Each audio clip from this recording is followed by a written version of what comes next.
As I was introduced, I was just reflecting on some of the talks people were giving and talking about neural networks being popular in the 80s and computer vision and so on. I was one of those people who worked on those things in the 80s. And I did my PhD work at UT Austin in computer vision and probably spent about a decade doing research in computer vision when I finally moved on to greener pastures. But it's fantastic to come back to it because I think some of those problems that we all worked on in those days, which were very, very hard to do, and I see some colleagues here, are actually now solvable. And so in putting together this speech, I thought I'll put a brief history, just one slide, on the last 5 decades of computer vision and all the things that we've been talking about. A lot of people talk about vision having started with Larry Roberts' PhD thesis, then Minsky's summer project of connecting cameras to computers and trying to make them see.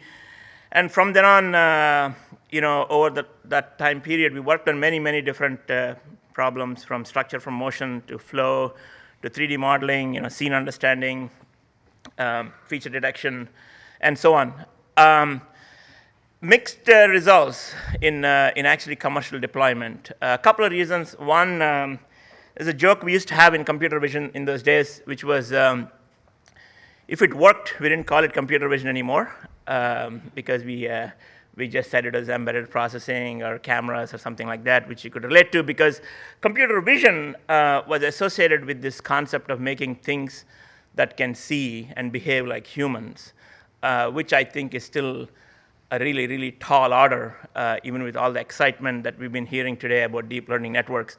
I think I was listening to Fei-Fei's talk on TED that said we finally are able to make machines act like a 2-year-old can see, just about that part. That's about how far we got, but it's really exciting results compared to everything else we've done.